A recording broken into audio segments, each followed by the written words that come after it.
And welcome back to another episode of Fan Behavior and F1 Podcast. I'm Zoe. I'm here with Hannah. Hi, guys. I feel like it's been forever. I know. I've missed you all. I had some life stuff. One of my coworkers passed away, which is very rough. And yeah, Zoe was an angel as always and kept the ship moving. So shout out to her. I keep saying to people, but like it genuinely is when you have a podcast or business with like your friend, it really is like a marriage. Yes. Because people always say it's never, obviously when you're in a partnership of any kind, people say, oh, it should be 50-50, but people are always like, it's never actually 50-50. Yeah. And it's always like one person does 70, one person does 30. And like the hope is that it evens itself out over time. So it's not, and that's what we're like. It's like sometimes you got to take. Yeah. And actually, I think I saw a clip of Brene Brown saying something like that, where it's basically just like, she's like, I go up to my husband and I'm like, I've got 80 today. So let me know what you need. Or she's just like, I have 20. And he's like, same. And so then they like sit down and have a conversation to figure out how they can, find more capacity. And I think it's great. Yeah. So we're in a marriage. We're in a marriage. I had a birthday. Happy birthday to the big Hannah. 3-1. That's so big. So weird. It's just a weird number. It's 3-1 backwards is 13, which means this is your Taylor Swift year. Perfect. I feel really good about that. And thank you for all the birthday messages. Thank you for the reel that you made. Oh yeah, you're welcome. As I was watching that, I realized sometimes I feel like you're the mom in the sense of like, I don't do a good job taking content of you, but you have like a whole treasure trove of content of us and of me. So it's just something that I want to be mindful of in the future, because I can't make a reel of you because I don't have them on my camera. Yeah. They're on you. So I have to go through and like screen record reels that you've already made, which will be silly because they'll be text over. Anyway, so it's just something that I just sat with, and I was like, I really need to be better. You did talk after Coda. You were like, I feel kind of bad that I'm the one in the video with Daniel. And that was insane.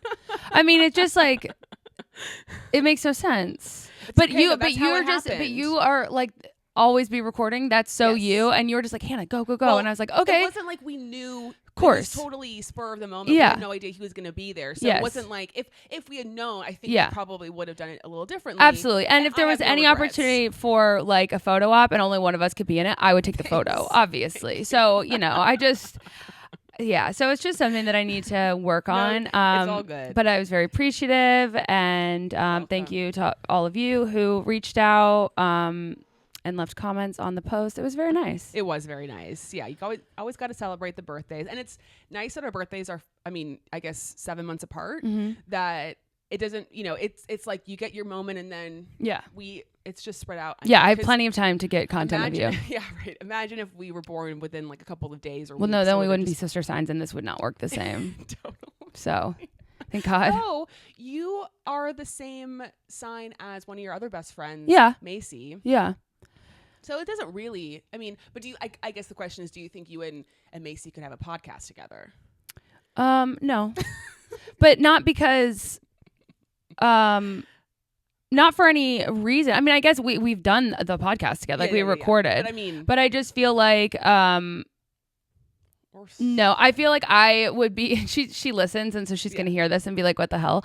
I love her so much, and I know she knows this, but I think I would be really, this sounds bad. I feel like I would be very insecure. Like, she's just a badass and like very corporate, high level corporate America. That's a compliment. And it is, but I don't want you to make that to make you think like, I just feel like we have I'm not a corporate badass. Well, yeah, sure. You are, but like, no, I'm not. I just feel like she's in another echelon when it comes to business stuff. Take zero offense. Yeah. That I just, I think I would feel like really intimidated a lot. You feel super secure with me. Oh, the most secure. Well, and I can be kind of a dick sometimes, Well, not same. Not that Macy's a dick. No. Anyway, we're like digging ourselves into a hole. Yeah, I'm not really sure. Drive to Survive. This is not about, making podcasts with your friends. No, but thank God we get to do both. Thank God we get to do it. And I actually did look at our, I looked at, what was it? I can't remember, but like it's like a app where you can see like your compatibility with like friends or people. And ours did say something to the effect of you and this person would do well like in business together. Perfect. So, well, if the stars say it, then the stars say it. It is true. Yeah. Yes, exactly. The stars are so accurate. So obviously, as you can tell from the title, this is going to be our Drive to Survive season 6 recap. There's 10 episodes, so it's a lot to get through. Mm-hmm.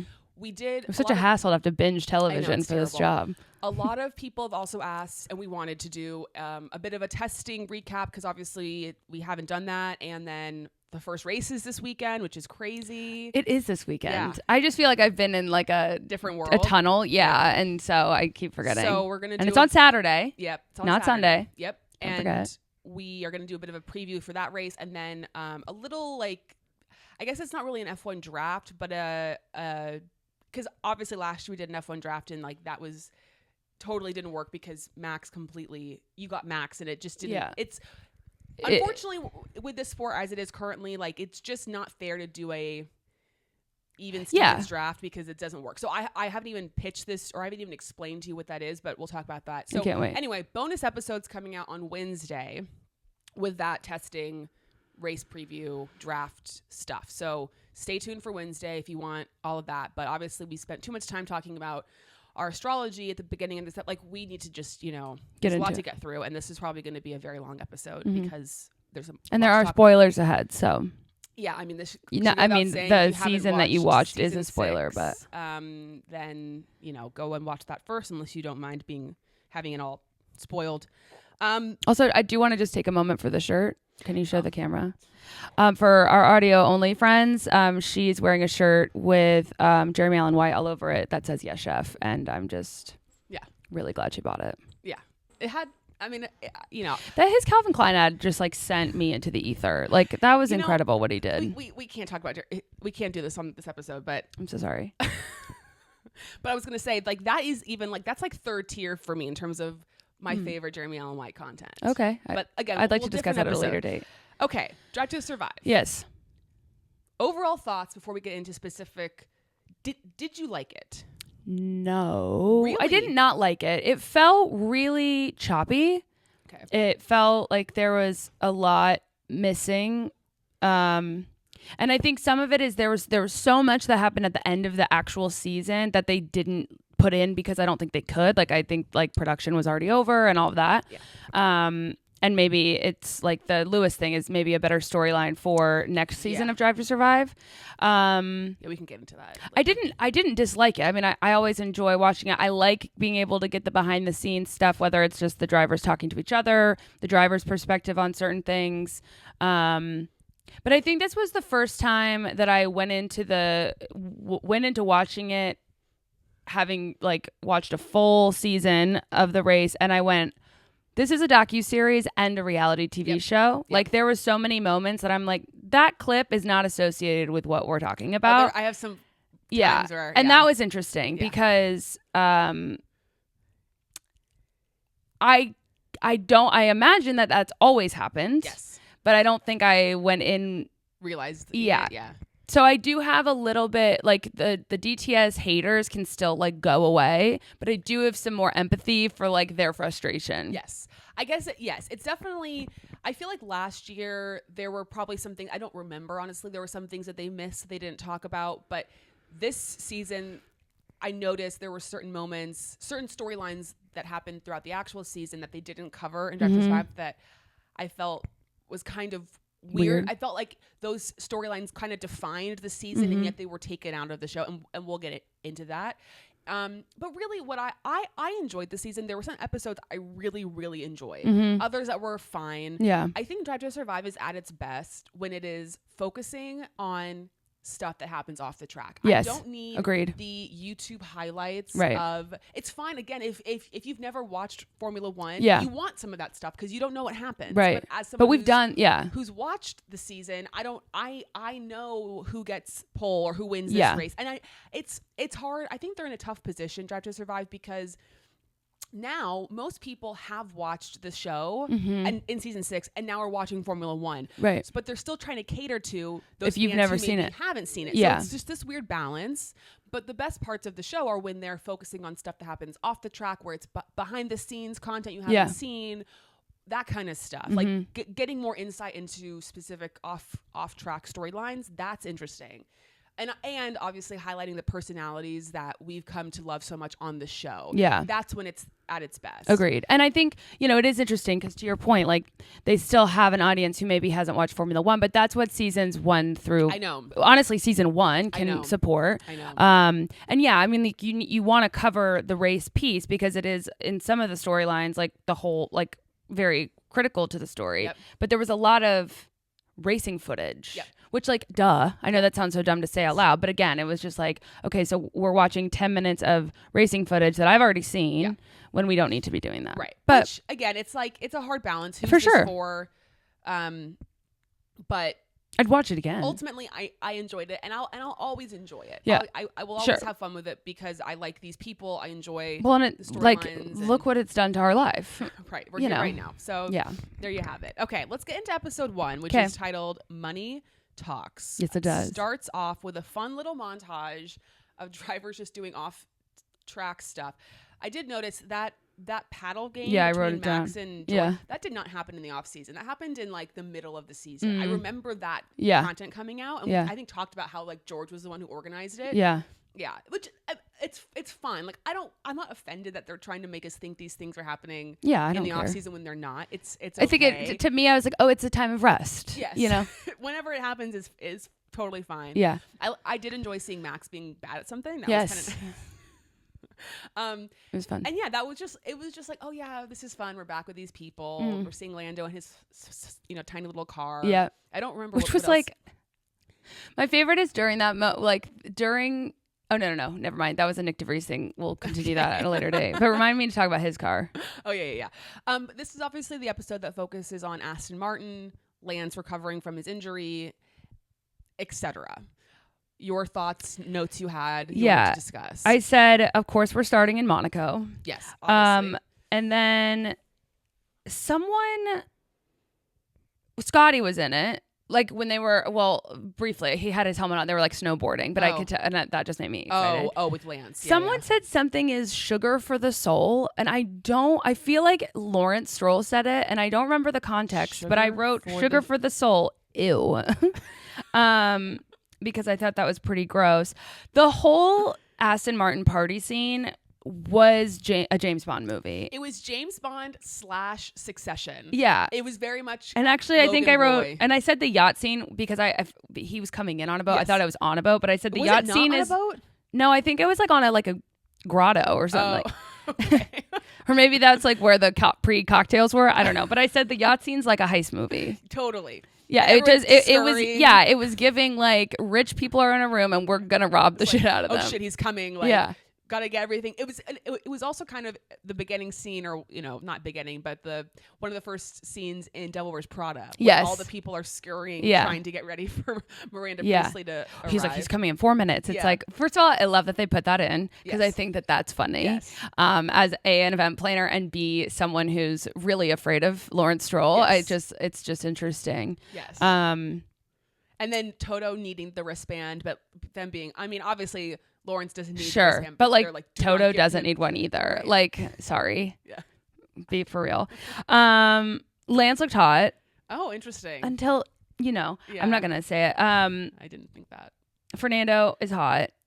Lawrence scares me. Hannah's reading from her notes. Yeah. So, quote, so-called top 4 teams. And then I think Lawrence was saying it. He said, quote, he's talking about them. He's like, so-called top 4 teams. I'm like, literally, statistically, they're the top 4 teams. Like, it's not so-called. It's not made up. It's like, it's real data. I have a theory that Lawrence Stroll paid money to be episode number 1. Interesting. Okay. I don't know why, and I don't know why that would be relevant or matter, but it seems like something he would do, which is great. And then just like, the casual foreshadowing of Lance is like, yeah, I'm going mountain biking. And then we all know what happens. It was weird seeing Lawrence, I shouldn't say paternal to be dad, but it felt kind of a put on with him saying, first and foremost, I'm dad. Yeah. And I'm like, maybe that's true, but I don't feel the warmth from their relationship like I feel like I should feel. Yeah. And I don't know. I guess we don't have a lot of other parental child relationship that, like that we see. I mean, I guess maybe a bit of Carlos and his dad. Yeah. I'm trying to think of anybody else. But that's like that to me. I'm like, they're close. That feels like Max authentic. and his dad. I don't. I mean, we don't really see much of it, but Well, and then Checo and his dad. Oh, of course. Yeah. Of course. Well, Checo's dad's very paternal. Yeah. To everyone. To Lewis, etc. I guess, I think we also don't really see much of Lewis and his dad, but I feel like there's a good relationship there. It feels like there's a lot of, like, I feel like Lewis and his dad had a tough time, but they've worked through it. I don't feel like Lawrence and Lance have ever had they haven't worked through anything. No, it doesn't appear that way. And then obviously, Lance has his accident.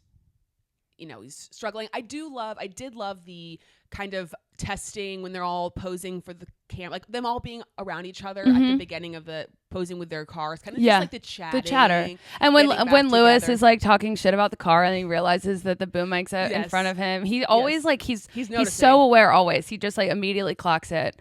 I think other people wish that they had to, because when Lando asked Lance if he could wank yet. Yeah, hilarious. But you know what? Lando would have absolutely said that if he knew. It was his poor PR person who was just like, bro.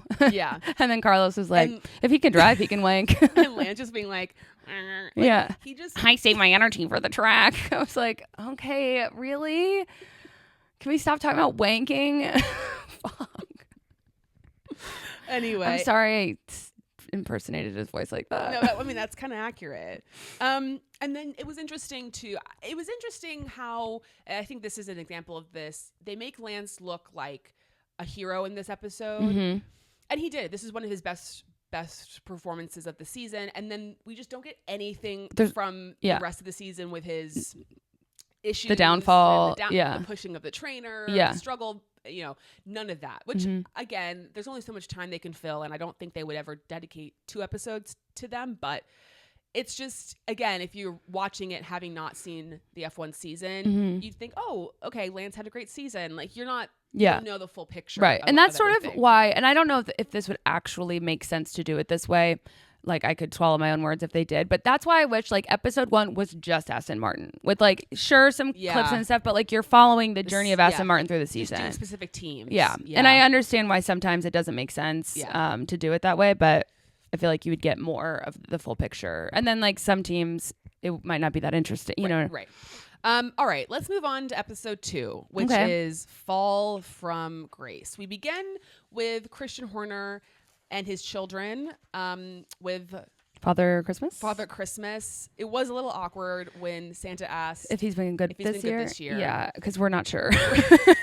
Yeah, jury's still out on that one. Yeah, yikes. I did love, when they're in the stable or whatever, and his daughter, or he asked his daughter, "Who's your favorite driver?" And she said, "All of them," or something. And then she said, I think Christian said, number 1 in his heart, Daniel Ricciardo. Yeah, which. You can't fault him for that. We've all known that to be true. Right. This was a tough one for me because obviously I loved all the Daniel Ricciardo stuff. Yeah. But I just felt so bad for Nick DeVries the whole time. He just seems like such a nice guy. Yeah. And I just felt badly for him. Yeah.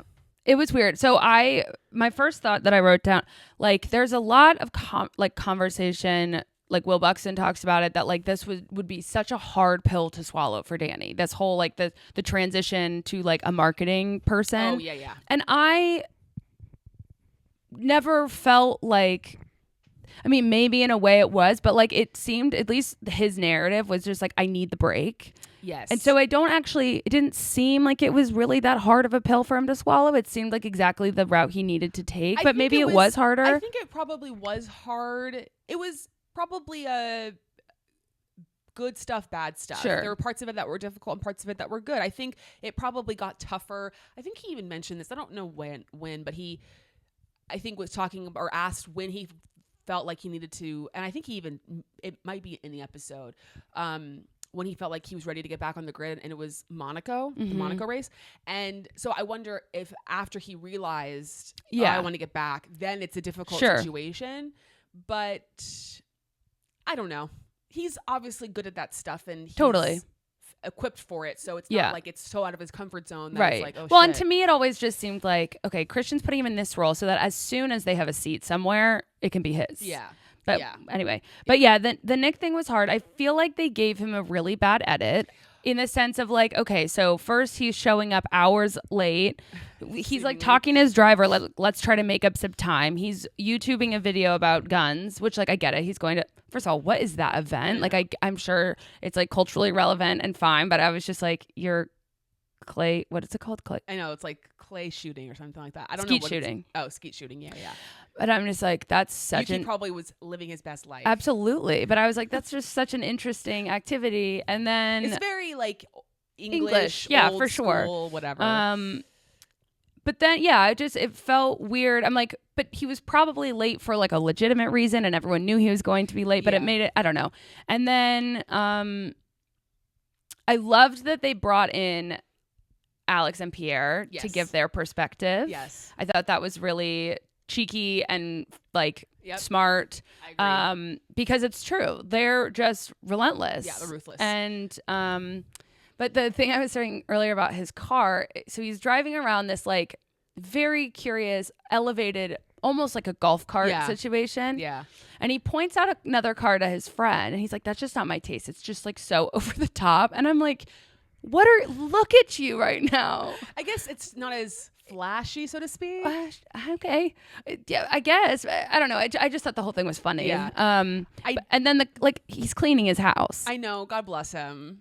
Which it seems he derives a lot of joy from, but it was just like, this is his, all we could get out of him. Loves his Dyson. You know, I did though, the one part where I felt a little bit of anger and I was about to throw hands a bit was when he was talking about him compared to Yuki and he said, I'm more experienced, more mature, and more complete. I was like, more complete. I was like, shut the fuck up, Nick. Yeah, because and then Yuki goes, anyway, I think I'll beat him. and then he did. And he did. Yeah. And I was just like, and again, it's like why? I mean, I guess I can understand kind of why he would feel like maybe he'd beat Yuki, but I'm also thinking in my head, you've never driven in Formula One before. This is Yuki's third season. I wouldn't be so confident. Right. And I mean, in his defense too, like that's what everyone told him. That's a story, right? Yeah. So it's like when you hear that, you believe it and, you say it to reinforce it, blah, blah, blah. Yeah. But it's like, you don't have to take someone else down to make yourself feel better. And you lied. So, and then Roman Grosjean made it a cameo in this episode, which I thought was funny. I love that Daniel still taught, like, of course he does, guys. but I thought it was nice that he like went up and I do acknowledge that the camera was on, so maybe it was a move, but I don't think it was a move. And then the cameras are always on, right? Yeah, I know. But then Roman being there is just hilarious because I think one of the guys he went up to was his old race engineer. Oh, okay. Yeah. So then obviously the Daniel juxtaposition. They're, talking about, it was interesting. I think it was in the Monaco race. They're talking around the table and Christian asks him if he's heard, if any teams have come up to him. And he said no. Yeah. Thought that was kind of interesting. Yeah. I mean, I guess it's still relatively early. It was May. And that was sad. Like he looked sad, Yeah. And then obviously, it was interesting how they framed the Silverstone test. Like it was only a test for Daniel to get into the car, not just a pre-planned tire test that had been planned for months and months and months. Yeah. I mean, obviously, again, I understand for the general person, it doesn't, who cares? But that was just kind of funny. Well, and it was, I mean, obviously it's, several hours of video that are, cut down for, but to see how fast it all went behind the scenes. Cause I do feel, I mean, like it basically did go down that fast. So it was just interesting to see in real time. When Christian goes up to Blake, his manager, and is like, can you and your cohorts come with me? Yeah, junior cohorts have a minute. It's like, duh, that's why he's here. Like, we all know what's going on. But truly, like, the, like, sparkle in Daniel's eye and, like, just the really, like, humble, excited smile very, very of, like, it's happening. And I was just so giddy and happy for him. I love that we also got proof of Christian saying that his time would have put him on the front row next to Max. I feel like a lot of people, when that came out, people were like, no, it wouldn't have. This, that, and it's like, shut up. Yeah. And it's like, of course, in a qualifying situation or even in a race situation, there are so many other factors. But the reality is that the numbers on the clock match max. And I think they're taking into account those factors and accounting for time of day, weather. I thought you were going to say time of death. I was like, why would they be accounting for that? They can, they know what they're doing. So anyway, and then I felt like Nick's goodbye was just very abrupt. It was just like, all right, see you, Nick. Yeah. Bye. Yeah. It is interesting though, because you can tell, and same with Otmar, which we'll get into, but when they've been let go, because they don't wear their team colors anymore. That was funny. So there was some points before we actually got to the firing that Nick's being interviewed and you're like, oh, well, you've been fired. Yeah. And it was tough also reliving all of Nick's mistakes, just the repetitive issues that he had. It does really just put it though, like you're just like, oh yeah, there was like a lot of issues. Yeah. I forgot about, or I didn't forget, but I think it was Canada when he and Kevin Magnussen went off the track, and it was just I also forgot that I don't know how, but I forgot that it rained at Monaco. I know. Yeah, that was crazy. Yeah, it was crazy. That was crazy. All right. Episode 3, Under Pressure. This was the McLaren episode. They're bad. They then end up being good. I kind of forgot about how truly bad they were. I remember that they struggled, but I can't remember what race it was. They were P18 or P17. Just like, damn, that was really... That bad. Was rough. Yeah. That was rough. And I also, I don't think I ever really realized how it seemed Lando was considering leaving. Yeah. Because it did seem like he was really considering it. Yeah, really considering it. I just don't love Zach. Well, the two notes I have here are, quote, "The car looks bitchin'." Yeah. Really? Yeah. Please. And then when he was jogging to the podium, I got a big chuckle out of that. Ridiculous. Because it's excuse like, me. Yeah, he's like, but it was like the pace he was running was like when someone's jogging through the airport, and they're just like, they have no interest in doing this, but they have to, and it's just they're embarrassed, but like he's gonna get there. He's gonna some deep breaths. Yeah. I did find it interesting, or I was curious when they were on that, and I don't know what race they were going from, but when George and Lando were on the plane jet, together, and George said that there are drivers who drink during the weekend. Yeah. Who do you think drinks? I mean, I know I've heard people talk about how like Max has had some drinks after qualifying sessions before. Yeah. Christian has said that. Christian said that. Yeah. Yes. But because he can't. He's a robot. Who do you think? I could see Fernando. Yeah. I could see Checo. Yeah. Maybe Pierre. Maybe. Yeah.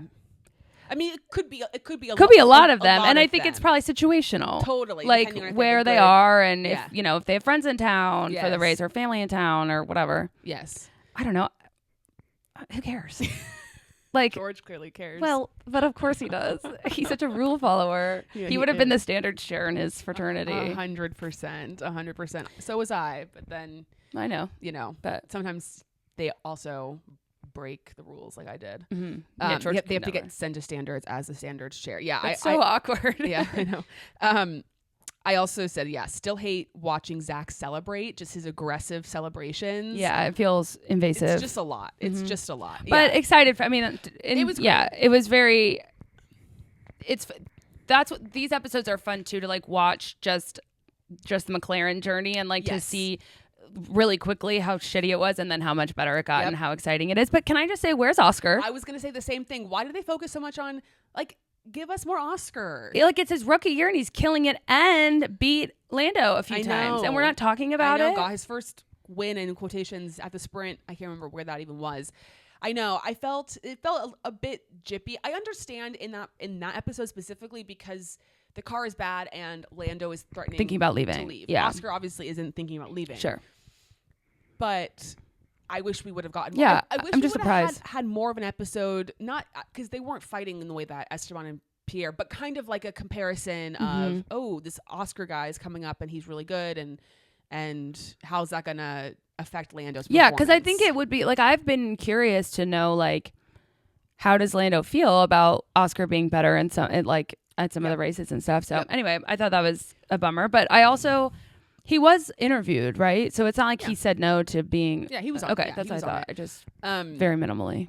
I did laugh. Well, it was interesting how early they had to be at the headquarters. When he walks up and the door doesn't open. Yeah, for that launch day. It's like, damn, it's dark outside. That sucks. And he was like, how awkward being the rookie and like walking with your little backpack and being late. Like everyone's at the board table and Lando's just looking at him like, yeah, I beat you, bitch. Also, Lando acting like he's so much older than Oscar. What are they, like 2 years apart? They're like maybe 2 years apart. Yeah. Wow. He's acting like he's the father in this relationship. Because he's like the veteran on the team. I mean, and I know he's been in F1 obviously since he was super young, and Oscar kind of got a late start. I mean, probably for his talent, but like, I don't know. It's just kind of funny. He just was acting like he was so much older. Any other thoughts from that episode? No. Cool. Okay. Episode 4. We weren't in it, which I think is a jib. I know. If they that scene wasn't even in it. They showed the paddock in Miami, but if they showed the paddock at did we see anything from Austin? Oh, were they even there? Okay, actually, we're gonna get to that. Okay, we're gonna get to that. Okay, great. Okay, episode 4, the last chapter. Honestly, I think this was maybe my favorite episode. Can you? I don't have notes. Maybe because I was so engrossed in it, but I don't. This is the Haas versus Williams episode. Starting off with King Gunther going out to do his audiobook and saying that he can read. Yeah. Hilarious. Yeah. And this whole episode, I'm just going to miss his presence on this show so much because he is just so... He's a delight. He's such great television. And they really wrapped it up at the last episode. They really were just like, you're so great to talk to. And I mean that genuinely, blah, blah, blah. And then they're just like, you didn't. Yeah. Like, he also deserved, and we can get to this when we talk about the end, but he deserved a montage in the way that Daniel got one. Agreed. Last year.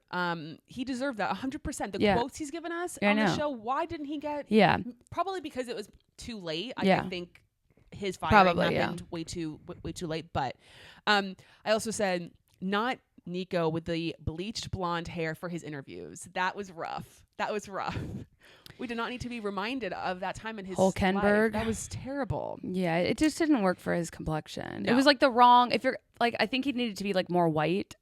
The reality is Alex Albon killed it, and Nico Hulkenberg didn't. It didn't work for him. And just the juxtaposition, and I thought it was genius. The juxtaposition of Gunther's style and then James. Yeah. And just the parallel there was so good.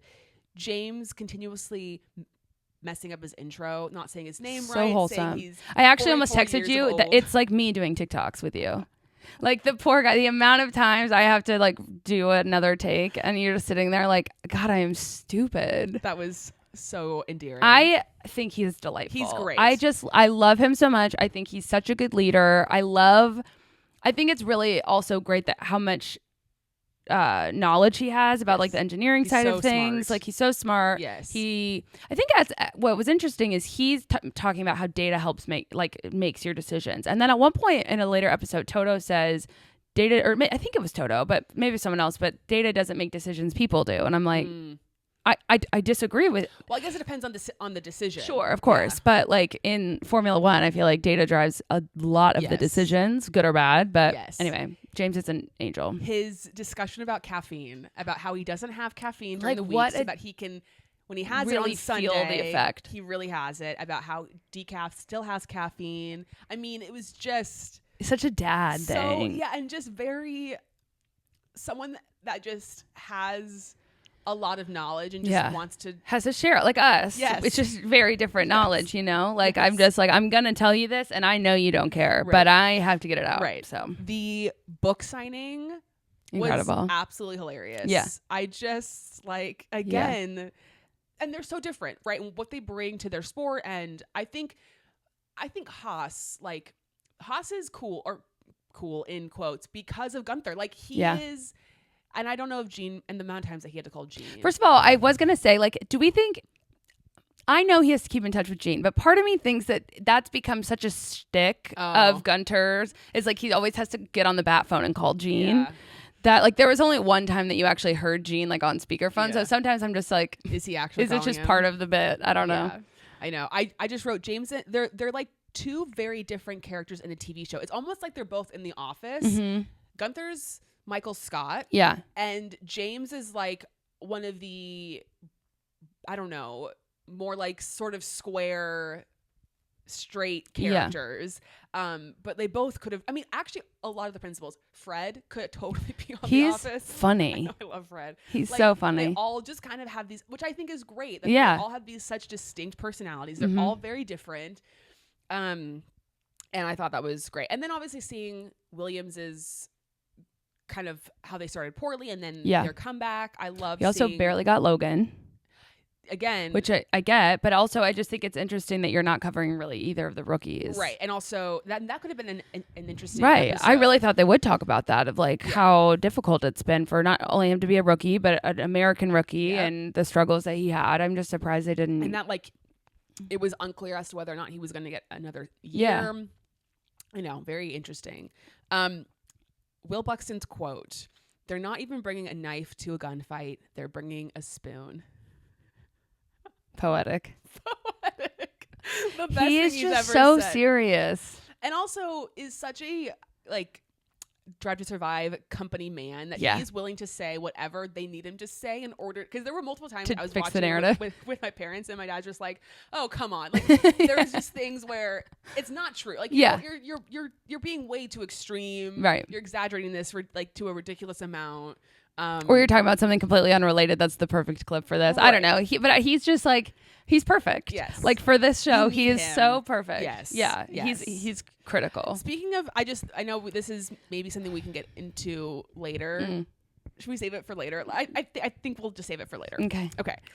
I also loved seeing Mattia at the very end. Yeah. Just enjoying I'm glad his he's doing life well in the vineyard. Yeah. Money is not an issue, which is good. He's going to welcome Gunther into his retired life. I actually don't know I don't know what he's doing now.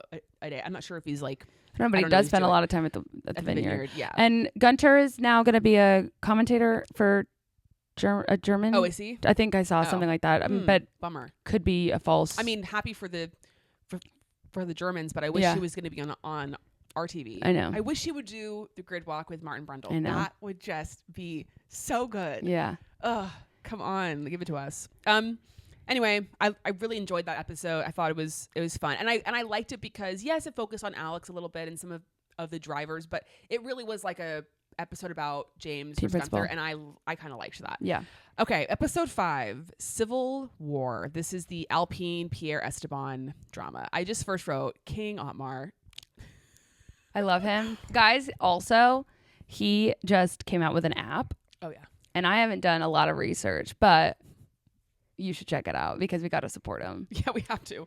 Talking at Columbia, which is very cool. Then we get Pierre at Cannes. Yeah. Okay. Kika is awesome and beautiful, and like he is so lucky. Yes. Good for him. Yes. She's great. I loved. Yeah, that was fun to see that behind the scenes. They really just looked like they were so beautiful. Yes, I completely agree. And then I just said too, they showed some flashbacks from I think the 2022 season, and I just wrote, can I just say I'm so glad Pierre completed the beard and went away from like his Amish beard. Yes, I forgot about the Amish beard. I did not like that. There were some shots from, it was like tough. I think like when he signed with Alpine and they did that like little photo shoot with Esteban. Just like not the best look. And maybe we have to give Kika I was just gonna say she may have had a hand in that. She may have had a hand. And so shout out to whoever did. Yes, even if it was just Pierre. Exactly. And then just like so the Pierre and Esteban beef, and I feel like we still don't really know genuinely what happened between them. Because what's interesting is, and this is, I'm generalizing, but it's not often that male friends have a falling out like this without there being something really pivotal. So while I can see that, I mean, their basic explanation is that there was just a lot of like negative competition for them as they were growing up in karting and all of that. And that they just basically started butting heads. And I could see it becoming this thing where it's like, well, I don't really trust you and I don't want to spend time with you anymore and this, that, and the other. But it does feel like something more maybe happened, which is obviously not our business to know, but I'm nosy and I'd like you to tell me. Well, I know this is a total rumor, alleged thing, but there was, I remember in the past, maybe it was even when Pierre signed, people talking about how there may have been a girl situation. That's what I was wondering about. And then that opened up a whole lot of questions for me that I wasn't really like, whose girl was it first? Yeah. I don't know. They are so different. Like, how do you like both of them? Not in a bad way. It's just, it's interesting. But I'm also like, come on, guys, let's grow up. You know, we're in different places in our lives now. You're both different people. I don't know. Seems very sort of childhood. I felt like, and I think I told you this before, I feel like Esteban, because of where he's come from and his lack of money and very working class, I feel like he's always had this chip on his shoulder. And he just, I feel like he doesn't want anyone to fuck him over. Yeah. And I think we see that with his teammate dynamic over the years. He doesn't have great relationships. Like, he's not going to let anyone take this away from him. The only person that I feel like, the only past teammate that he seems to have a good, friendly, like, I don't know, at least talks well about him, or seems like it ended well, was Daniel when they were teammates for one season. But that probably was because also Esteban had just come back from not being in F1, and maybe it was like he was less feisty. Like, he was just grateful to be here. Yeah, exactly. But that to me doesn't speak, like, I said this to my parents. You know, when I'm sure we both like know people who are like who always talk about how they don't have friends and how friends are always screwing them over, or friends are always being mean to them. And, it's like you're the common denominator. Yes. Yeah. Why do you not have friends? There's a deeper reason for that, and it might not be the other people. It might be you. Yeah. And so I look at the Esteban and Pierre situation, and I think to myself, well, who of these two on the grid seems to have good relationships with lots of people? Yeah. It tends to be more Pierre and like his previous teammates and stuff. And I'm not saying that Esteban's not a good person, but it's indicative of something from that. And then I also feel like Pierre, a negative towards him, is I feel like he could come off as sort of cocky and kind of an asshole at some points that can rub people the wrong way. Yeah. So, and it's just probably a clash of personality. Yeah. I'm surprised, like, that the fact that they were friends kind of surprises me, just because they feel very different. Yeah. But I also don't think I've realized, because, you know, a lot of these guys have been friends because of karting. Like, I don't think I realized that they, like, were actually lived so close to one another growing up. Yeah. And which I'm sure somewhere added more to the feud.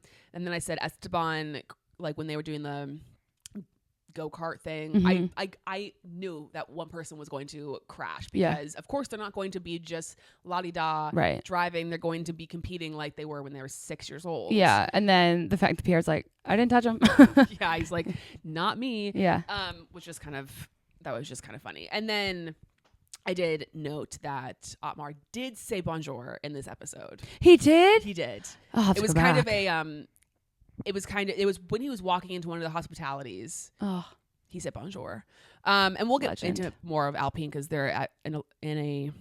Was this episode that Ryan Reynolds was in? No. Okay. Episode 6, Leap of Faith. This is the Mercedes episode. I was really pleasantly surprised with Lewis's openness about his frustration with Mercedes. Yes. Like, genuinely, like, well, two things. The insight that he was giving into the frustrations and how, like, he had shared certain things that they didn't fix, and they were like, you're wrong, basically, and then he wasn't.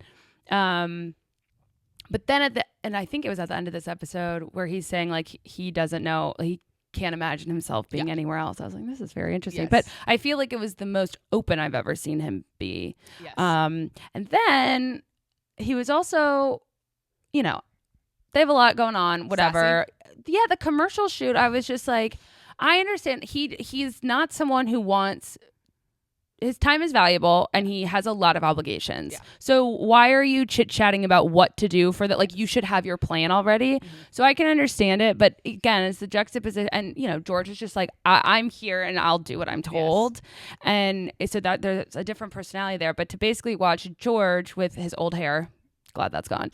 And then Lewis be like, okay, like, let's stop dawdling. Like, let's get a move on. I was like, whoa. Well, it's funny because you told me, or I think you asked me what my thoughts were going to be of this part of the episode. And yeah, I mean, obviously it's never like, is it the best to be sort of, I don't know what the word is that he was acting like. I mean, he wasn't mean necessarily, but kind of impatient. Yeah. Is that great? No, but I did relate hardcore to how he feels, because I often feel like in situations, and I can think back to so many in my life, not obviously a commercial shoot, but like situations where I'm just like, guys, like, come Let's on. go. Like, yeah. why are we wasting our time here? Yeah. Like, stop talking. Like, For sure. move it along.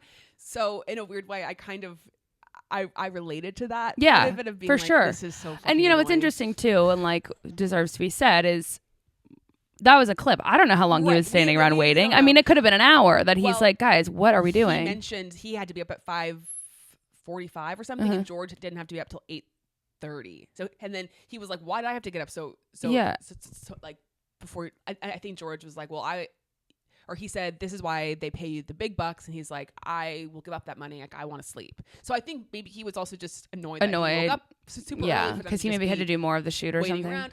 I don't know. It's totally fine. I mean, it was funny when they were laughing about George being mic'd up when he went to the bathroom. Yeah, that was funny. Like, of course George would be. Like, yeah. Oh my God. I loved the scene when they went, Toto and Susie took Jack to the go-kart track. He's so cute. He's like, I'm going to win. I'm going to crash you off the track. She's like, Jack, don't say that. That was rude. Yeah, I'm going to crash you off the track. And then I love that it's his third option to be a race car driver. First is to save animals. Very admirable. And then second is to be a Scottish rugby player. I worry about his size. Sure. I mean, I guess Toto is big. Yeah. But I don't think Susie's obviously very tall. Right. So I'm curious where he'll land, stack up. Yeah. And I think, you know, he could do it all. He could, as he said, he's going to do all three. Mm-hmm. And I also wrote, I'm still so impressed at the amount of languages Toto can speak. Yeah. Like English, Italian, speaking German, and speaking he's so French. fluidly going, like, talking with Fred and then talking to whoever. And I'm just like, that is so good for you. Yeah, it's really. I've got English under my belt. I know. Barely. And then them saying that Jack was going to be disappointed at the speed of the car. Yeah, and then he was. Why is it so slow? It's not very fast. Yeah. Yeah. And I just love Toto and Susie. I love when he was like, put your arm around me, like you pity me. Which, to be fair, was a great clip. He's a director too. Yeah, exactly. I wish we would have had more. We can maybe get in again. Yeah, we will, because I wish we would have had more Susie. Right, for so many reasons. Yeah. So then we get the Mercedes sort of I don't know, like just kind of performance on the track. It was interesting. I guess I knew this or should have picked up on this, but that they don't take team photos for second and third. What do you think about that? I know, it's interesting. I understand because they've been dominant for so long and excellence first is the best, and that's what we need to be achieving, and we don't settle for anything less than that. And then it feels like you're lowering your standards if you do celebrate that. But then Toto's point of we still need to celebrate these moments. I don't know. It feels like from my perspective, when you go from the top of the mountain to where they are now, it's hard on morale, period, because tensions are high all the time. You know, because of the mentality there, I have to imagine it can probably become very stressful. Yeah. And so to not take a minute and like maybe, you know, obviously I'm sure they did something and like maybe it wasn't the picture or whatever, but to me, it's like the little victories are really important to the larger team. Yeah. And so it just felt, I can completely understand it. And I also feel like it's potentially a miss, but it's not, I don't care about the photo part as long as it was celebrated and more than just an email or something. It wasn't Toto's decision. It was that other guy's that was decision. Weird. So it does seem like it was a team. Yeah, that's true. Feeling. That's fair. I don't know. It was kind of interesting. Obviously, we get then the discussion, that scene, which was staged, but Toto and Lewis talking about sort of their future, and Lewis being like, I don't have 20 or 30 years, and Toto being like, who's to say? It's like, okay. Well, he doesn't want to. And he doesn't. Yeah. I mean, maybe, but I doubt it. I don't think so. Fernando, potentially, but Lewis, maybe. I don't think so. And then I found it interesting because I was thinking this the whole time in the episode. I was like, damn, Lewis and Toto are very similar. The way that their efficiency, they don't like to waste time. They're competitive. They want to win. Their standards are very high. And then Lewis said that. He's like, we're the same in a lot of ways. And I really felt that. And I wonder if that's going to be, I don't think Fred is like Lewis. No. You know? So I'm curious to see if that's a good thing or a bad thing for him. And actually, I was also saying to my dad, this is reminding me, Lewis leaving to go to Ferrari is kind of reminding me of like Tom Brady leaving the Patriots and his coach, you know, like that they were always a tag team. Right. And like is it Belichick or is it Tom? Like who is really, or is it the unit? Right. And then when Tom obviously left, he goes and wins a Super Bowl with a different team. And the Patriots have not been good since Tom's left. Yeah. So I'm curious to see what's going to happen to Mercedes, Lewis. Yeah. It'll just be interesting. For sure. Anything else from that episode you want to dive into? No, I'm just really glad we got some of Jack. Me too. Because he's the coolest. He's the best. And is he like 6, do we think? How Seems old do we think to he is? be, Like, yeah. around that age. So he's got some time before he can be in Formula 1. Okay. Episode 7, C'est la vie. This is the Alpine part 2, I suppose, the Otmar firing episode. I laughed so hard when they're on the grid, I think at Silverstone, and the Oppenheimer brothers from it's the first thing I wrote down. Took a picture with Christian, and I thought in my head, I'm like, Christian's going to be like, well, because I looked at it, I was like, why do I know those guys? Yeah. And then I was like, oh my God. And then the guys ask, or some guy asking if they're footballers, LOL. Yeah. And Christian saying selling Sunset or some shit like that. Yeah. So the disrespect, you know, and like they're going to hear that. He knows that. He also knew he was mic'd. But it's like, that's not maybe like the nicest thing you should be saying. But he also people. Like genuinely probably doesn't know what that is. Yeah, I know. It's just a little, it's not the nicest. No, it's not. But that's okay. It feels fine. It does. So this is the episode, or this is kind of the Alpine sucks. Is it Otmar's fault episode? Mm-hmm. It turns out, I guess they felt like it was Otmar's fault. I don't have a ton to say other than the fact that they fire Otmar in Spa. Yeah. They completely forget. They don't talk about the fact that Pierre gets a podium in the sprint at Spa. Mm-hmm. And and they're acting like we're terrible. This is bad. Otmar's fault. Cut to now there's new people involved in Netherlands, I think was when he got his actual podium. But I'm like, I don't know.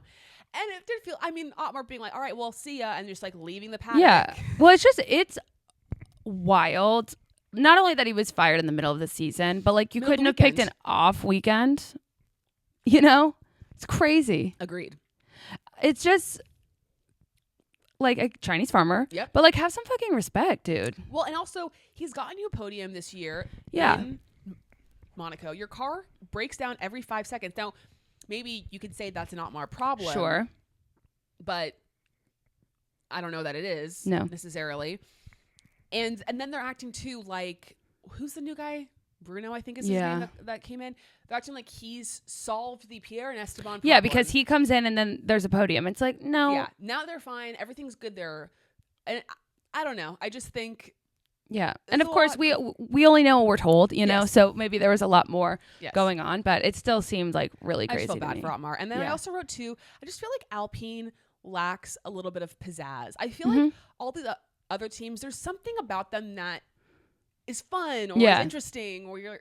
Do you think it's the team or the teammates?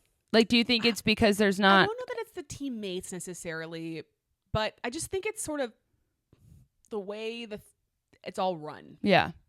I just don't have any real strong feelings for them, good or bad. Yeah. I don't know. It's just, I just don't, I also don't have a lot of faith in them, or I don't believe that they're going to change it all or they're going to fix it. Yeah. I don't see the vision, I guess is what I'm trying to say. Yeah. Well, Ryan Reynolds does, and Trav and Patrick and all the other people that signed on board. Anthony Joshua. Yeah. So we'll have to see how all he that is goes. So tall. I know he's huge. Have to see how that goes for them. I didn't really have a lot to say about that episode. I mean, happy that, Pierre gets the podium. That was cool. Mm-hmm. I remember that race. It was very wet. And I did think it, and we might have gotten this, and I can't remember if it was this episode or the first Alpine episode, and we might have gotten it in real time during the race, but that at Monaco, he said he wanted, when he was going to pit, that he wanted wet tires, and they didn't give them to him. And then he was like, so, and again, I always think it's tricky because sometimes, we hear drivers talk about tires and it's not the right call. Yeah.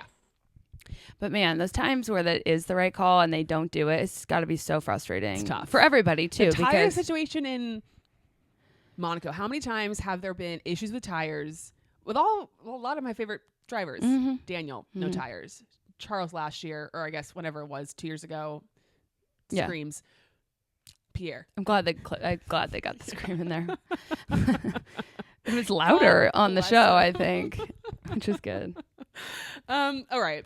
Episode 8, speaking of Charles, Forza Ferrari. Okay, this is not in order, but I was laughing when Fred's like having to come up with his like what he's gonna say in Italian. He's just like, okay. At the end, I'm just gonna say Forza Ferrari. Every line, Forza Ferrari. It's like, yeah, when you're just not sure what to say, that's what you're gonna go with. Yeah, that was funny. Yeah. I love Fred. I think he's so funny. I love how they talked about how he's not the typical team principal type. Yeah, he's a little goofy. Yeah, he's not even Italian. He's not Italian, which I think is a good thing. I do too. I also liked, it was interesting how they were showing the Italian mechanic and the people in the like cafes talking about Ferrari. And that was very, I feel like this is probably how it is in any sport in any country, but it reminded me of American sports in a lot of ways, because people are constantly always like, we should fire that coach and he sucks. Totally. We need him out. And, and then things start to go well and they're like, we love him. Yeah. He's great. Yeah. It's very, and I think again, that happens like in the Premier League or, constantly people are like, this guy sucks. He needs to leave. But I kind of thought that was funny. And the clip, it might have been in the next episode, but the clip that they got of, some of the fans at the race talking about how like they're not even a united team anymore and this, that, and then of course they start doing better and everyone's like, we love them. So classic. And I also thought it was them trying to frame this episode as Charles and Carlos are fighting. They're not. Yeah, I mean that they're competitive. I remember that Monza race and being like, damn, Charles needs to like cool it. Like this is aggressive. Yeah. But that was like the only episode, the only time, or the only race where it ever felt like things were tense or something. And then I love the sit down conversation they had. It was like, Charles was just like, yeah, that might have been too much. It was like, oh, did you have that written down for you to say? Yeah, exactly. And I wish it would have, I mean, we kind of get, I guess, more BTS of them in episode 10, but I wish it would have had a little bit more. It was so focused on Fred and Carlos. Yes. But I wish we would have had more off track. Yeah. Like going with them somewhere or just a little more something else. Because I felt like we didn't really get that. Agreed. Yeah. And it was very Carlos, which obviously Carlos, he got the win for them. Sure. Pole and Monza, that's great. But yeah, I mean, there was like, we're just going to disrespect Charles. Like yeah. That. But you know what we did get? Carlos dose. We did get Carlos dose. We got a big dose of Carlos dose. Got a lot of Carlos dose. Yeah. Vamos. Professional cousin. We have to. I just love him. We have to respect. Yeah. I don't have a ton else to say about the episode. No. It was, again, and like them acting like Carlos even had a chance to beat Max in Monza. Yeah, it was cute. Come on, guys. That was cute. And then Max being, or his engineer being like, just be patient. You're going to get him. Like, don't do anything stupid. And it's true. He's fine. Yeah. All right. Episode 9. I have a lot to say, obviously. This is Three's a Crowd. This is Daniel's back, breaks his hand. Liam's in. Yeah. Liam leaves. This is interesting. I love this episode. I think this is the episode, or this storyline. The Nick is in, Daniel comes in, Nick is out. Daniel's in, breaks his hand. He's out. That whole like what we started with throughout the whole season is the most interesting storyline of the season. Yeah. And let's just not forget, it's all because of Alex Albon's appendix. Yes. Among many other things. Yeah, too. sure. So I wrote, what did I write? Dunno. Okay. So I said, I'm having PTSD. Sure. That's totally fair. This was a PTS filled. It was interesting that they didn't focus on, I mean, I get it. They acted like they didn't show his first 2 races back. They didn't even focus on any of that. But I guess that's just how it goes. Yeah. I loved seeing Yuki eating the waffles. The Stroop waffle, I'm asking, give Yuki a food related YouTube channel, please, or some series on like. He's got to do it. Yeah, I mean, to do it. There should be a series where at every race they have local cuisine, whether it's snacks. I think snacks are perfect because he's a snacky boy, but snacks or just main dishes or whatever, and just have him talk about it and rate them. Because he'll be honest. He will not lie. Absolutely. Yes. I just think, again, it needs to happen. Yeah. I was hoping that we would get Michael Italiano and Daniel in the same space. And I think they probably were, but I wanted it on camera and we did not. No acknowledging of that situation. No. Which I get, again. That's totally like understand. Too niche. Yeah. Well, I don't think it's niche. I mean, it's niche if you've never seen the show. Yeah. But yeah, I'm just so curious. Because I didn't really think about it until we saw the clip of Daniel going in, and then like the next scene was them getting the waffles and then Michael and Yuki walking in, and I was like, oh God, are they gonna have a run-in at the cafe?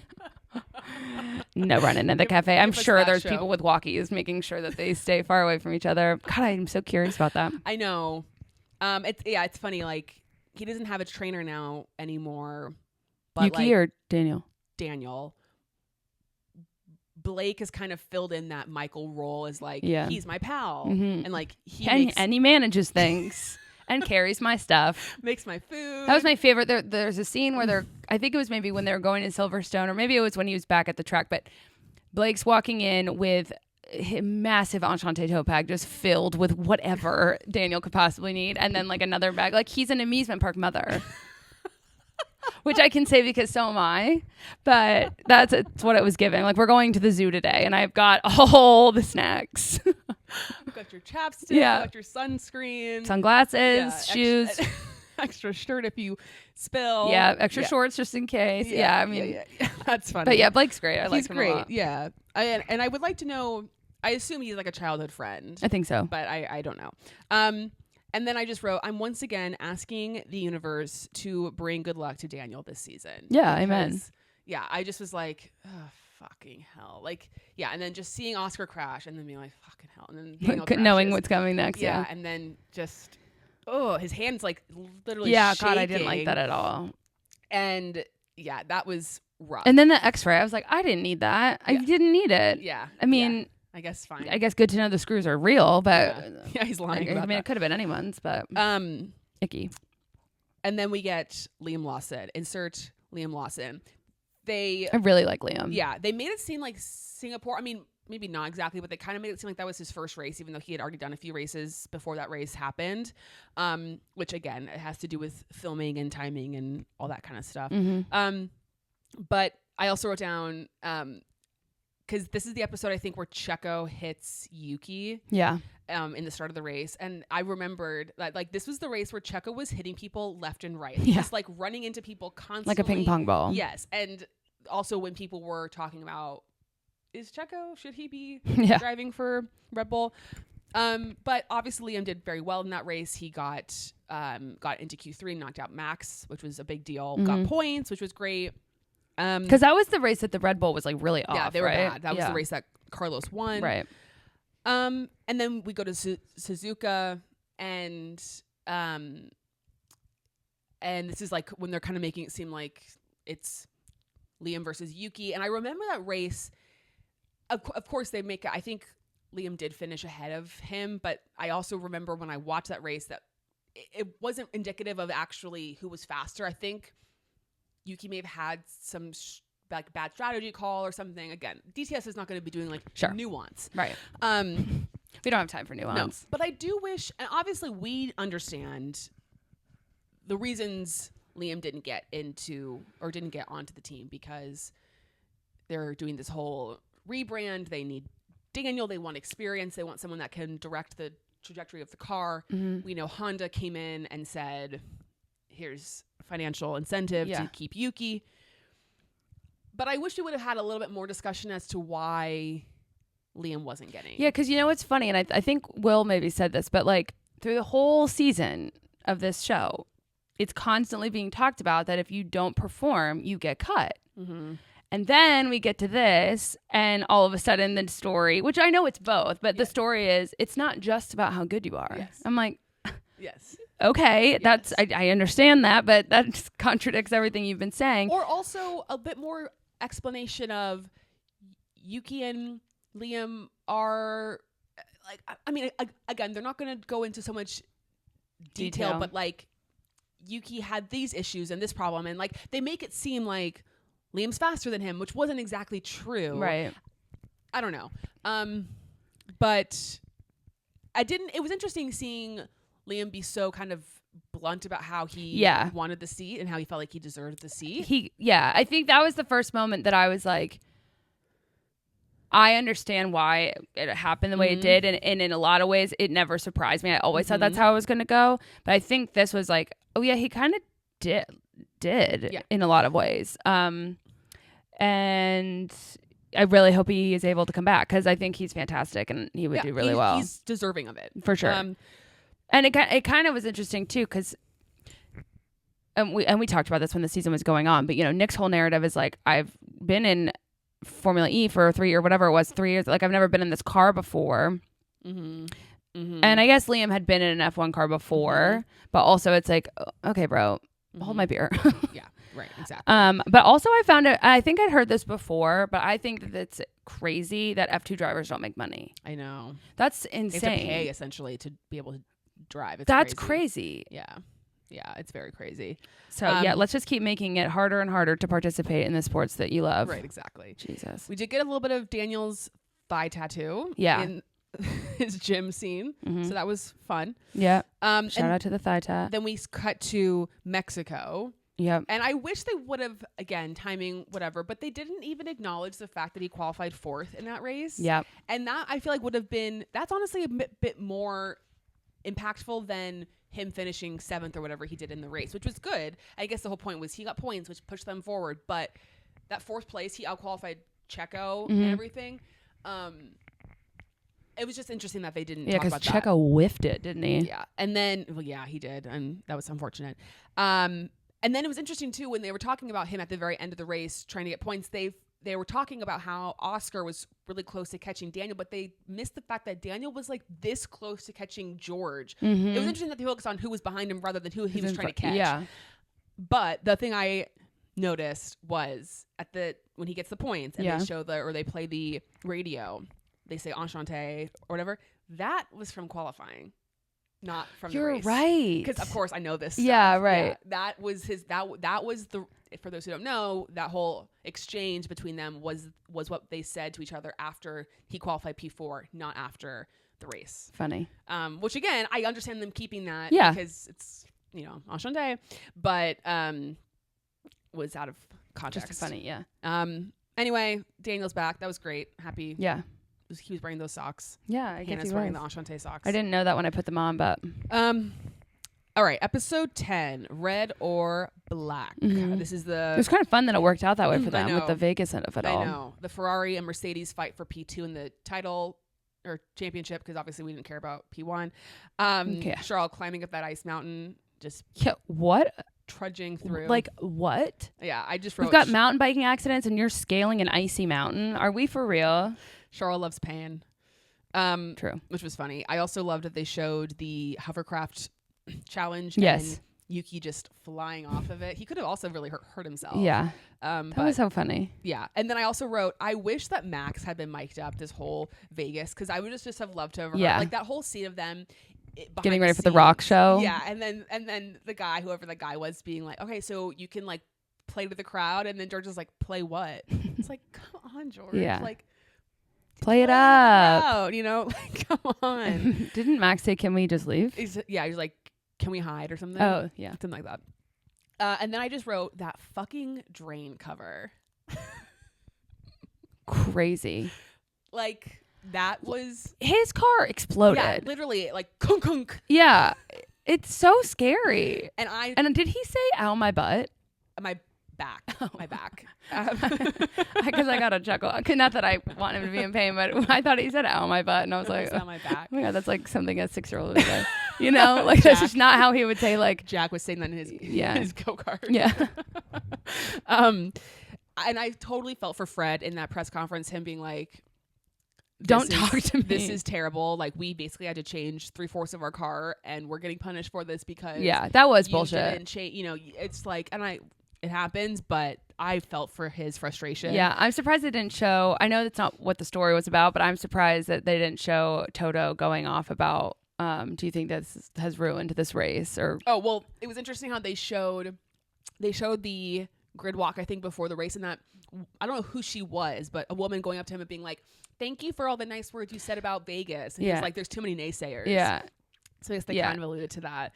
I feel like she probably works for like the Travelers Bureau or something like that. And then I didn't forget, but Vegas was such a good race. It was so good. Charles like fighting for the front and then getting back at Checo at the very end. Yeah. And Vegas surprised everyone. That was really good. It was awesome. Then we cut to Abu Dhabi, which it's also like we don't need to do unless it is Max versus Lewis. Yeah, we don't need that. It's just like, and I get it. Again, it played into who finished P2. Sure. It just was sort of anticlimactic for me. I did laugh when Oscar and Lando were in the van. Oh, yes. And Lando goes, "He may be young, but he's not dumb." It's also like, you guys are the same age, basically. Right.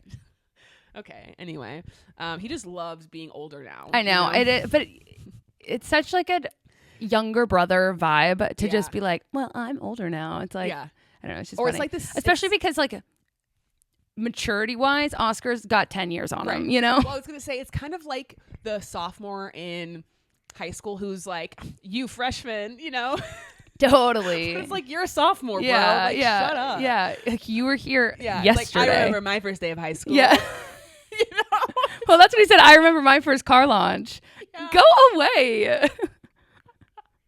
Like, shut up. You're so lame. I don't like he's Fernando. Yeah, right. He's been here for decades. Yeah, exactly. Fernando being like, "I give you bad luck." And then when he stared down the camera, like he's on The Office, I saw a meme that was like, and it did. It looked, because what was funny is he looked down the camera and then immediately the voiceover for his interview started, and it was so out of The Office.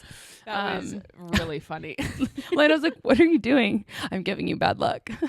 Why 2 fingers? Why those 2 fingers? Like, if anyone knows if it's like a real ritual, I'd be curious. And then I also was curious, what do we think Lawrence texted Zach that Zach couldn't relay on? I probably just some profanities. Nonsense. Yeah. I mean, it's like, first of all, don't bring it up if you're not going to say what happened. It's so annoying. Like, I know something you don't know. Well, then shut up. Shut up. But yeah, it was probably just like, fuck you. Yeah, exactly. We're going to win. And then, well. Yeah, they didn't. Well, McLaren did, I guess, beat them. Anyway, that was kind of that. Ferrari got third. Mercedes got second. Charles was very upset that they didn't finish ahead, but George came through. C'est la vie, C'est la vie. Episode 9, and that was kind of it. There was really no like recap of the season. There was no looking ahead to the next season. No mention whatsoever of Lewis to Ferrari. Not even kind of a wink. If we all know. So we were. It was interesting, like when Toto said he wouldn't look good in red. We were all like, huh. But if you didn't know, you would have no idea that was to come. I thought that was kind of. I'm surprised they didn't even just do like a next season on. Yeah. Kind of. Just a bit of a hint. I was just waiting. Yeah, because I was just waiting for the Twitter sound, and then just to show all the, and even if it just ended like to be continued, just ended up there. Yep. And again, it happened. It happened. Whatever, 3 weeks before the season came out, so I can understand I don't know how it works, but they may have already sent in their final edit and it was too late to change anything, but kind of interesting. But it will start off next season. Exactly. Yeah. So I think we can guarantee first episode next season is going to be Lewis and Mercedes Ferrari, or kind of anything like that. So I said, what else did they miss? So obviously there was nothing about Checo and his season. There was, that was a huge storyline of the season. Checo was failing. Do you think Red Bull shut it down? I don't think so. Like, I don't think that they would.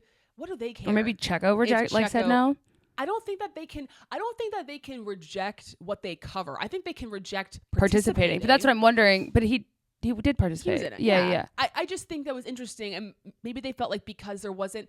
I wondered if Daniel had actually done the full races and had performed well and was more of a threat to take Checo's seat, they would have actually covered it. But because he wasn't really involved, it was so I don't know. It felt like it wasn't actually ever going to happen. Yeah. That they didn't feel like they needed to cover it, but I felt that was interesting because there was just so many moments of what's going on with Checo and why is he not doing so well. so interesting. I understand them not talking about Max. Yeah. That makes total sense. There's nothing there. I mean, he wins. It's great. Yeah. But it's not interesting. Right. No, I wish they would have done, and they must have not been filming, but Lewis's pole position in Hungary, that would have been fun. And that was a great moment, and it would have been interesting in the context of their season. Having that kind of didn't amount to anything, but still would have been fun. Again, we talked about Oscar's sprint win, and his success, nothing like that, which was interesting. Whatever. I mean, I get there's lots of things that they could cover, not cover. Sure. And then there was literally no mention sit down with Joe. Joe was the only driver of all of them who did not get a mention. And I just hope that this year, because we're going to China, I really hope he gets his time in the spotlight, because that must suck to be the one driver that doesn't get a talk about at all. Kind of sucks. I guess it's like, unless it was his choice. Good but he was in it last year. I just don't think there was anything to say about it. So true. But you could say that as a good thing, because if things were really bad, they'd want to talk about you. True. Okay, before we wrap up, let's just do some of our hits and misses. And I think the first one we should talk about is the addition of Danica Patrick and Claire Williams. Yes. One worked very well for me. Correct. And one did not. Correct. I think you all can infer what I'm talking about. Your thoughts? I love Claire Williams, and I'm really glad she's back. She was fantastic. I thought she was fantastic, and I thought her insight, it was great having her in terms of the discussion about principles and what's going on in their mind and how they have to handle certain situations. She's perfect for it, because she's a former principal. She's been in F1 for a long time. She understands what that is. I thought she added something that was unique and different, and I hope she stays around for the foreseeable future, because what she added was valuable. It was really good. Like, there's a reason for her to be here. Yeah. Danica, I'm like, come on. Well, so here's two frustration points. One, I feel like it's been contentious the whole season that she's involved because of stuff that she said. It's very clear, or at least it appears, that the dynamic between her and Jensen Button is tense. So there feels like there's something underlying there. I feel like they added her for the controversy of it. Yes, 100%. And I don't do that. Yeah. It's not necessary, because if this is a show about the education of the sport and lifting up the sport, we don't need that. There's plenty of other controversy that's like legitimately going on. We don't need to add all this, like these bells and whistles. Now, they said that they wanted a woman's perspective. Well, okay, they wanted a driver's perspective. Okay, well, you have 20 drivers that you've been talking to. Right. Also, plenty of other past drivers to talk to. Plenty of other past drivers. I do appreciate them putting in a second female. Yes. And I don't know what her schedule looked like and if she was asked and said no. But Susie Wolf has actually driven an F1 car. Yes. So there's that. Well, and also you could add Jessica Hawkins. Yes. You could add, and if you don't want to, I mean, you don't have, is it nice to have another female perspective? Sure. But you know who else I would have thought would be hilarious? Nico Rosberg. Yes. Jensen Button. Yep. Some other, I like the idea of having a former driver, because but I wish it would have been someone who's been in the F1 world a bit more, because I do understand the psychological aspect of it. You can read and you can give you like more information about what they're going through or feeling than like Will Buxton can't really do that.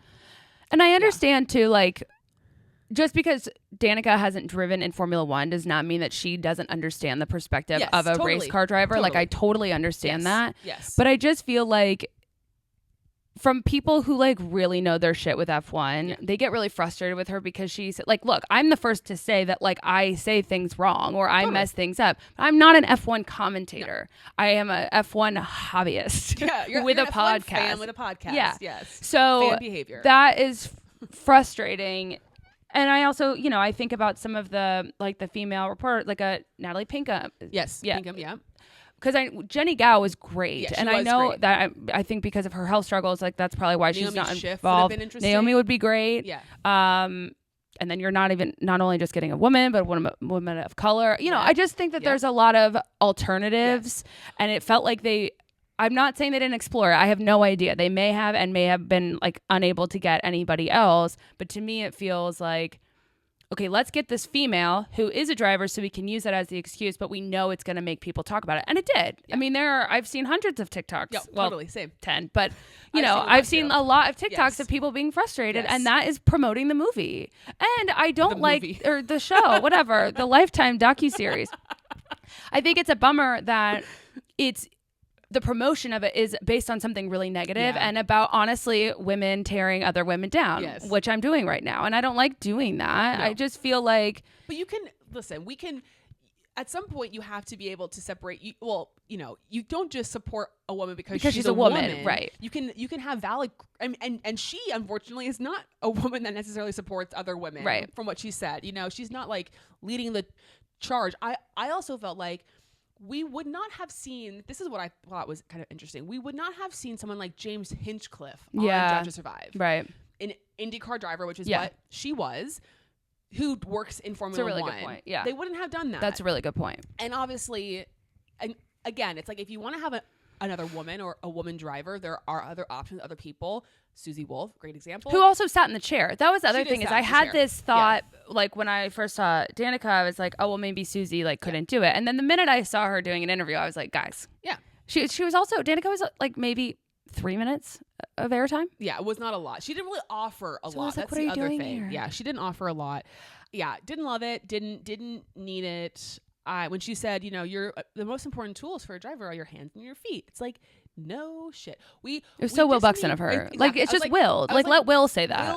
Will can be that kind of dorky, cheesy guy. But I think we can expect more. Yeah. We should be allowed to expect more from the people that we see on our TV. And there are other fantastic people that could be in that seat. And I think next season, let's not do that. Let's explore that. What would be very interesting as well. Like, I don't know how they would necessarily work it in, but like you could bring an academy driver in to talk about being in Formula One and what it's like to race. There are other ways that you could incorporate people in. I did think the one positive I will say is I do feel like she was better. Again, it was very small amount of time. She was better in this than she is on Sky Sports. Sure. And I mean, it's not live. She gets to think about it and they're not asking her like hard-hitting questions about something. She's covering stuff she already knows. Yeah. But I just thought it was a bit of a miss and kind of a bummer that because there's other women who are better to women and also who like just come across who deserve it more I think and I could say the same thing about her actual spot on Sky Sports. Totally. I just don't I'm not here to hate. I just it feels like there's been a lot of misses and it's frustrating. Drive to Survive, if Box to Box, the production company, if they want to focus on women, you know what we can all do? You can have an episode dedicated to why hasn't there been a female driver in F1 or for call us time? Or you can focus on the academy drivers, or you can do other things to like lift the voices of women, not just have like a person that, as we said, and honestly, like if you're gonna have so few women involved, which in fairness to them, it's not, they don't have like a huge amount of women to pick from, but please don't pick one who is just a shit stirrer. Right. Or what else they should do too, because they've had when they cover like teams, they'll have the CEO, they'll have the technical director, they'll have other interesting people come and talk. Who we can have on? Hannah Schmitz. Have her come on, talk about if there's a specific storyline regarding the strategy of a race. Have her speak. You can bring on other people with Bernie Collins. Yeah, she'd be great. She should definitely do it. Yeah, 100%. You can have other people come on to talk about the intricacies of the sport Bernie would be fantastic because she was a strategist for a very long time. Okay, next season. Yeah, please. Call Bernie up. And if you already did and I'm talking shit, I'm sorry. But anyway. Not that you're listening to this. Not that you're listening to this. Yeah, exactly. Anything else that was a hit, like a positive or a negative for you this season that you want to where was Coda? Where was Coda? Yes. You said you were going to come. You said earlier at the beginning of the episode that's this. Yes. Oh, okay. Yeah, that was interesting. I mean, the disqualification of Charlotte and Lewis was not covered. Right. Which, our Halloween costume. Yeah, exactly. They could have added that. I understand. I mean, again, whatever. It just seems interesting. Like there was no footage from it at all. None. Like I think they may just not have been filming. So that makes me wonder if they weren't filming, what was the film crew in the hospitality suite that we saw? Well, I think they film a lot and then they just pick and choose what's worth covering and not worth covering. Well, we were in that room, so it was worth covering. Yeah. Plus, who was he sitting with? Was he sitting with Mark Webber? Zach? Yeah. I don't remember. Oh. Would that have made sense? I don't know. It doesn't matter. Well, he's Oscars. Yeah. Manager, something. Yeah, that was interesting. No code. I mean, there was like no Brazil. We didn't get really any. That's probably a lot of other races I'm not thinking of that we didn't see. And maybe it's just like because I think to cover Coda in any way, I would have thought it would be because that was Daniel's first race back, right? Yeah, so that seems interesting. But, which makes sense. Yeah. So maybe that's why. Anyway, overall, I enjoyed it. What would you rate the season out of 10? What score? I think an 8. Okay, yeah, I was gonna say like a 7 or an 8. Solid season. Again, it's never gonna hit the way that it hit when we were naive, didn't know anything about Formula One. Agreed. It was all new. We didn't know what was gonna happen. And we're in a position now where we know everything that's going on in Formula One at all times. Yeah. So it's not as exciting in that regard. But always love seeing them. Yeah. And I don't know why I always make references to the Kardashians on this podcast, but I seem to do it a lot. But I think what's interesting about that show is that you always know what's happened because it's been in the news. And so you get to see the behind the scenes. And I think that's what we were talking about earlier of like, I know this. Yeah. So tell me how. Yeah. Give me the tea as much as you can. Exactly. But anyway, it's great. Excited to see what transpires. Obviously lots to get into. They already have enough to talk about for next season, so that'll be fun. And I'm curious to see how long this show goes. So true. You know, will they decide to stop it? Yeah. I don't know. I mean, I think it does very well for them, and people seem to enjoy it. So why the hell not? But be curious. All right, guys, that is our Drive to Survive season 6 recap. It was a long one. Thanks for sticking around. Enjoyed it. As I mentioned, we're going to do our little race preview, testing preview, whatever bonus episode for Wednesday. So stay tuned for that. If you haven't rated us on Spotify, please do it. We're close to 800 Spotify reviews. And so thanks, if you want to just get us over the hump, that would be great. Apple Pod, subscribe to the YouTube, leave a comment on your thoughts and feelings of the season. Yeah. And we'll see you guys Wednesday. Enchante, mon ami.